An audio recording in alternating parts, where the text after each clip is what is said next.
bisikan Prabowo ke Donald Trump, bocornya rencana rahasia bertemu Eric Trump.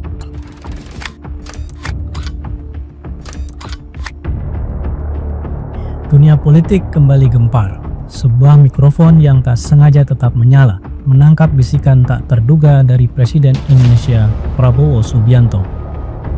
Di sela-sela KTT Gaza, bisikan Prabowo ke Presiden Amerika Serikat Donald Trump terdengar jelas.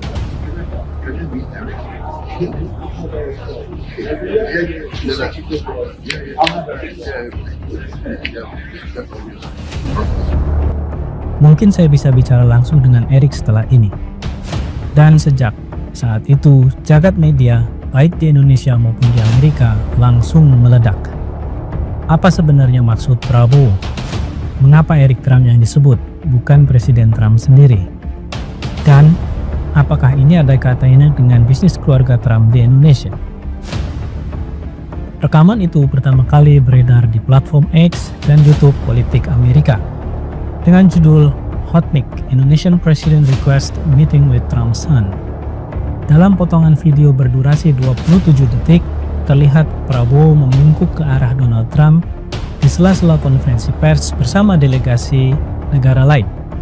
Trump tersenyum menepuk bahu Prabowo lalu menjawab pelan, "We'll see, Eric will handle that." Dari situ spekulasi bermunculan. Apakah ini sekedar percakapan pribadi antara dua sahabat lama? Atau ada urusan bisnis besar di baliknya? Eric Frederick Trump, anak ketiga dari Donald Trump, lahir tahun 1984. Dia bukan sekedar anak presiden. Eric adalah Executive Vice President di Trump Organization, memimpin divisi properti, hotel, dan lapangan golf keluarga Trump di seluruh dunia. Setelah ayahnya kembali menjabat sebagai Presiden Amerika Serikat, Eric mengaku tidak lagi aktif dalam keputusan bisnis sehari-hari. Tapi di lapangan, ia tetap mengawasi ekspansi global Trump Organization, terutama proyek-proyek di Asia Tenggara, termasuk Indonesia. Jejak Trump di Indonesia dimulai jauh sebelum Donald Trump menjadi Presiden Amerika. Tahun 2015, Trump Organization menandatangani kerjasama dengan MNC Group milik Taipan Haritanu Sudibyo. Dua proyek besar diumumkan, Trump Residence Bali, resort mewah di kawasan Tanah Lot, dan Trump International Resort, Golf Club and Residence Lido di Sukabumi, Jawa Barat. Eric Trump sendiri pernah datang ke Indonesia pada 2019 untuk meninjau lokasi Lido bersama Haritanu. Namun, setelah ayahnya menjabat presiden pada 2017, proyek itu sempat melambat karena kekhawatiran konflik kepentingan. Baru setelah 2023, proyek kawasan ekonomi khusus KEK Lido kembali dibuka dengan fasilitas golf, theme park, dan villa mewah bertanda nama Trump. Nilai total investasinya lebih dari 7 triliun rupiah. Dari sisi ekonomi, Prabowo sedang mencari mitra strategis baru untuk menarik investasi Amerika ke sektor energi dan pariwisata Indonesia. Ini jika kita berasumsi baik. Namun mengapa harus Eric? Ada beberapa kemungkinan. Pertama, Eric dianggap pintu masuk bisnis keluarga Trump yang sudah punya track record di Indonesia. Kedua, pertemuan itu bisa menjadi sinyal bagi pasar bahwa hubungan Jakarta-Washington di era Trump 2.0 tetap hangat. Tapi ada juga tafsir politiknya. Trump dan Prabowo memiliki gaya politik yang mirip, nasionalis, militeristik, dan keras dalam citra publik. Mungkin Prabowo melihat peluang membangun hubungan personal untuk melancarkan kepentingan ekonomi Indonesia di bawah payung diplomasi informal. Namun justru disitulah resikonya.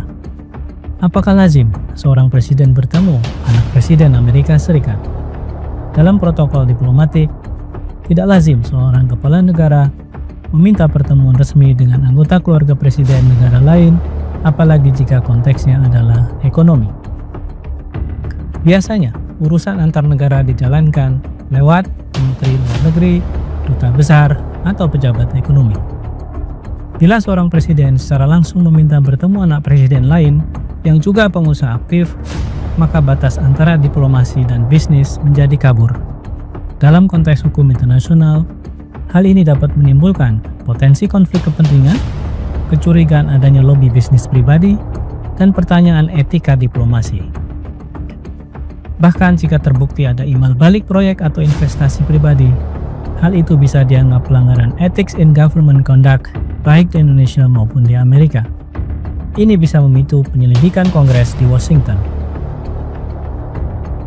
Apa resiko bagi Indonesia dan Prabowo? Dengan bocornya bisikan itu, ada beberapa resiko yang harus kita hadapi.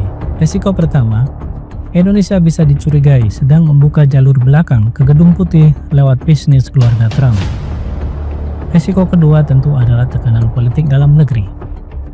Meskipun pada soal yang kedua ini hampir dipastikan tidak akan terjadi karena koalisi pemerintahan Prabowo yang sangat gemuk. Publik bisa menilai bahwa kebijakan ekonomi Prabowo tidak sepenuhnya bersih dari kepentingan pribadi. Dan resiko ketiga, hubungan diplomatik Indonesia-Amerika Serikat bisa retak bila muncul tuduhan bahwa proyek-proyek tertentu membeli pengaruh di Washington. Dalam sejarah, beberapa negara pernah mencoba jalur pribadi semacam ini dan berakhir dengan krisis diplomatik yang panjang. Kini, publik menunggu langkah Prabowo. Jika benar ia berniat bertemu Eric Trump, maka satu hal yang harus dilakukan, transparan. Prabowo perlu menjelaskan maksud dan tujuannya secara terbuka. Apakah ini murni pembicaraan investasi antar negara atau sekedar komunikasi bisnis? Karena dalam dunia politik global yang semakin sensitif, satu bisikan kecil bisa mengubah arah diplomasi besar. Dan di era mikrofon yang tak pernah benar-benar mati, tidak ada lagi pembicaraan pribadi yang benar-benar rahasia.